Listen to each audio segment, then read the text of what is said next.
D'abord ma gindi Ahmed tuuti l'histoire de cette rotation là yu ñuy bëgg a faire comprendre ci mbirum secrétaire général de l'ONU c'est pas comme l'a dit moom moo nekk loo xam te ne nii dañ ko bind formellement mais de tradition c'est une tradition ñu bëgg dëkk bu nekk au moins chaque région quand même mën a voilà justement c'est dans un souci d'équilibre moom moo tax tey bu ñuy jëlee Amérique latine jël Amérique du Nord jël ainsi de suite donc noonu lañ koy bëgg di doxalee mais nekk loo xam te nii dañoo bind comme quoi que way le poste du secrétaire général de l'ONU dafa war a tourner way kii bu aye tey kële la non donc c'est de tradition juste pour un souci d'équilibrisme on peut dire moom moo tax ñuy doxalee li ni mel par rapport ak ce qui s'est passé hier, ce qu'il faut comprendre, c'est que ça, c'est un premier vote. D'abord, il y aura d'autres votes. Moi, dine lii moom sànni xob gu njëkk gi la dina amaat yeneen ndaje yoo xam ne notamment si je ne m'abuse le 23 août am na beneen ndaje moo xamante ni ci sànni xob bi lay doon et évidemment ah moo koy kii waaw donc dinañ ko amal et du tee du yam foofu noonu dinañ amalaat yeneen ndaje justement parce que xemmemteef bi li mu doon moom mooy c'est de voir de plus en plus peut-être quelle est la personne boo xam ne moom la sa candidature di gën a dégager wu pour bu ñu mënee dem vers un consensus bu ñu ko trouver alhamdulilah bu ñu ko trouver wul après bien sûr en fin de compte ñi nga xam ne ñoo am droit de veto mooy ñi nga xam ne tey ñoom ñoo ŋànk daanaka conseil de sécurité bu ONU nañuy doog a jël daanaka dogal bi nga xamante ne nii moom mooy pour tànn ne kii nii kon moom nañ am xemmemteef pour mu jiite mbir yi donc cela veut dire que honnêtement peut-être Macky devra encore beaucoup travailler peut-être ak ñeneen ñi ces relations dina ko permettre mu comprendre un peu à la lecture de li nga xamante ne nii moo génn peut-être fan la war a gën a yokk fan la war a gën a wàññi wala lan la war a mën a def kublo bi justement wala fan la am problème mu mën ko identifier peut-être pour mën a def ce qu'on appelle bon du mën a remontada mais au moins pour pouvoir faire partie peut-être ci premier wala deuxième en attendant peut-être les prochains votes beneen bi moo di ne démb 15 pays ñoo voté démb c'est pas l'ensemble des pays membres de l'ONU. Il y a démb fukki dëkk ak juróom ñoo voté mais man fukki dëkk ak juróom yi li ma ci jaaxal daf ci am ñetti pays africains yu ma ci gis. ñu votel kan. non xaw ma ku ñu votel. vote c'est secret.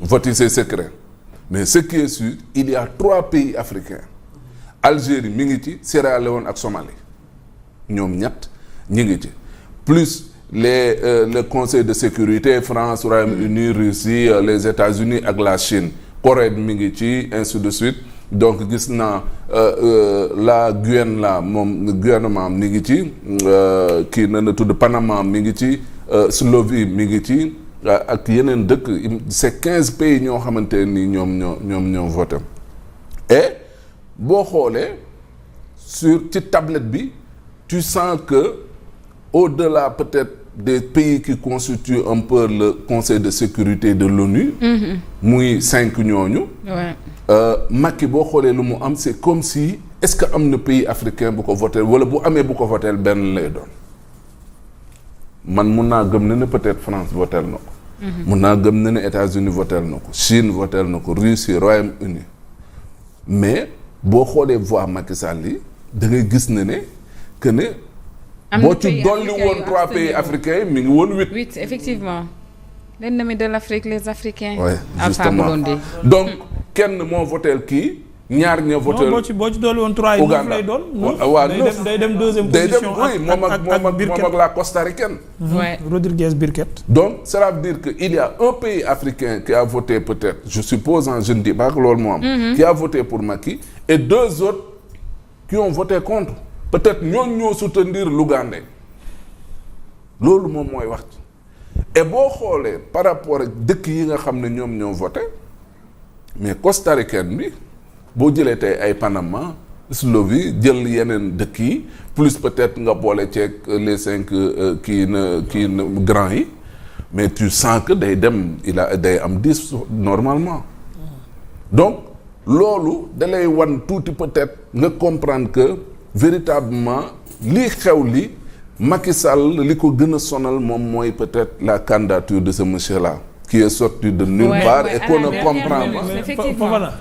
Fofana dama lay confirmer li nga wax dafa am ku nekk ci direction de campagne may waxtaan ak moom ma naan ko man dut yi ma am mooy Trump mu ne ma non mu ne ma ñun ñu nekk ci direction bi suñu problème mooy les Africains. oui. démb avant vote démb ay 15h 16h la ma wax loolu mu ne ma ñi am droit de veto.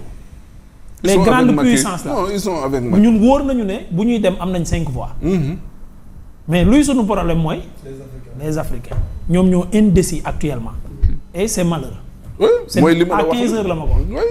xam nga loolu doy na waar de. mooy li ma la wax li donc maintenant Macky doit comprendre que il ne pourra pas compter peut-être. parce que pays frères. oui ñi nga xamante ne nii. Je ne dis pas qu'ils ne sont pas d'accord avec Macky, mais soutenir la candidature de Macky parmi ces 15 pays. Mais bon, ceux qui ne sont pas d'accord, nous sommes d'accord. Donc, Macky, à partir de là, on a une lecture avec du recul beaucoup plus approfondie de ce qui s'est passé. Dès que Danemark également, c'est là beaucoup. man jàpp naa ne ak Corée République Corée du Nord li ci des moom mooy véritablement mu jéem a xool par rapport ak les prochains votes là où ce sera plus déterminant et ñan ñoo yor peut-être prochain vote yooyu noonu voix yi nga xam te ne nii dina am solo peut-être mu dem pêcher ces voix là pour véritablement pour pouvoir revenir en surface li am solo moom mooy l'espoir est toujours permis. De toutes les façons, c'est des tractations, c'est des lobbies et il n'est pas encore tard. Et je sais que peut-être les 5 grands peuvent peser de tout leur poids pour que véritablement ñeneen ñi mën a ñëw pour soutenir la candidature de Macky Sall. moom aussi c'est APR ak Pastef dafa mel ni déggoo nañu ñoom ci benn ponk mu di bépp maire bu transhumé di nga perte automatiquement ta siège de maire. Amadou Ba daal dina koy appuyer réagir ne après rejoindre na leen sur la proposition de loi de déchoir bi nga xamante ne tout maire qui quitte son parti pour mettre fin à la transhumance politique proposé itam ay réformes logique ou non. Selon eux, oui, logique. Selon eux. Par contre li may contre transhumance. Moi je suis foncièrement contre la transhumance. mais lu ma koy bañ pour man war nañu xool beneen mécanisme bu dul proposer ay loi Amadou Ba moom na xoolaat maanaam toogaayam bu baax a baax ci ay proposition de loi li tax bi APR defee communiqué rek mu jàllax leen ko yarhamukallah li tax bi APR defee communiqué rek mu jàllax leen ko ne leen def leen proposition de loi c'est parce que moom xam na ne moom da doon wax noonu pour sonder waaye xam na ne mënul bind proposition de loi bu jàll ñoom kay proposition de loi yi ñu war a jàll yi ñu war a dugg fi mu toll nii te mu urgent du ay affaire transhumance ak yooyu noonu ils avaient battu campagne pour abroger la loi d'amnistie ils n'ont qu'à le faire ils avaient battu campagne pour criminaliser l'homosexualité ils n'ont qu'à le faire ils avaient battu campagne pour faire des réformes proposition de loi pour faire des réformes ils n'ont qu'à le faire maintenant pour man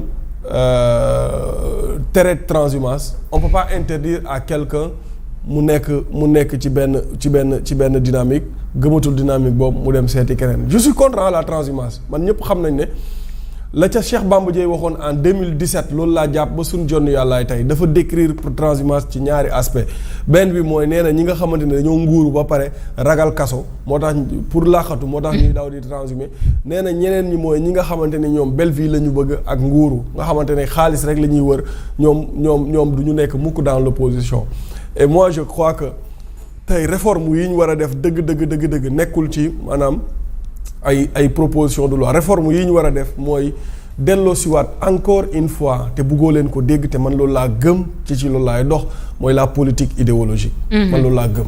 oui parce que bu ñu toogee fii tey di wax transhumance mais dans les autres pays transhumance ni mu amee fii dafa amee ci beneen yeneen dëkk yi. Regardez la France tu vois des gens qui sont de la gauche.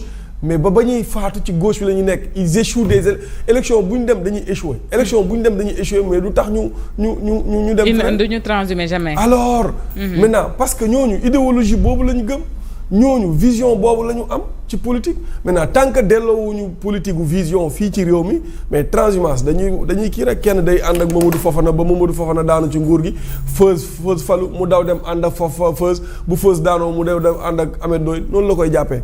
y'en a qui sont là am na ci koo xamante ni mii APR fii mu ngi waajal créer kii mouvement am ci Abdoulaye Wade la nekkoon bi Abdoulaye Wade daanoo mu créer mouvement. ba mu créé mouvement rejoindre Macky Sall ne daf koy jàppale. Macky Sall daanu instant bii ma ngay créé mouvement ma ngay waaj a créé mouvement ma ngay waaj a créé mouvement. waaw mais est-ce que du loolu lañ bëgg a dakkal moo tax ñu proposé loi bi. Ahmed laa waxal wala Ahmed moom laay waxal wala. kan lay waxal.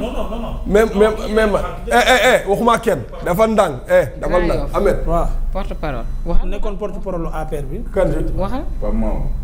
Pape Mao waxuma ak Pape Mao de. Pape Mao te ci Wade la nekkoon. si. après mu créé mouvement. non créé wul mouvement. en 2007 dafa génn. waaw ki may wax dafa créé mouvement. kan la. xam nga Pape Mao créé na. waaw ak kii ak ku jigéen ki. te ku jigéen musul def PDS. non waxuma ko jigéen ki. Pape Mao créé na nii xam nga. waaw ki may wax day waaj a créé mouvement ki may wax. mais c'est son droit. waaw c'est son droit man kay xam naa ne c'est son droit bañalu ma ko. kon neel ba pare dinaa la toll li nga wax yëpp ci transhumance. yow man yow Amadou Ba waa APR. waaw déet yow maa ngi yow ñooy débat wala. waaw bu ma tontu pourquoi nga may tontu. loolu tax ñuy xëy fii pour ñu débat maa yow. da ngeen a xëy pour ñëw débat. waaw lu mu yaakaar ne moo ñu fi indi.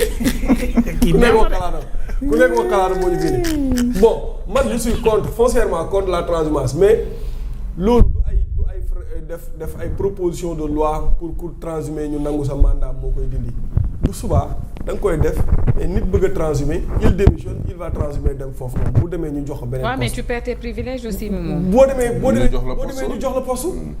c'est pas là la. saa waay dama maire ma ne damay transhumer dem ci Diomaye. xam naa ne su ma transhumer damay perdre sama poste dama naan leen lan ngeen may proposer yéen. ñu proposer ma poste ma bàyyi maire bi dem fële. ça n'a pas de sens pour man li ñu war a wax mooy nañ Pastef gii nañ leen imposer ñu am vision ñu nekk un parti idéologique. ñu am idéologie kiiraay gii ñu imposer leen ñu am idéologie bu ma fi wax pour kii. non Pastef est-ce que stopper transhumance bi idéologie la ko. Fia tu m'énerves. Je te jure. halte à la transhumance Feuz. non mais loolu naa bokk ci idéologie. avec loolu vision man bon transhumance moom xam nga gars yi koy def voilà quoi amuñu benn idéologie. amuñu conviction non surtout. en fait parfois il manque de conviction. waaw ñu ci bari bu ñuy transhumer par contre.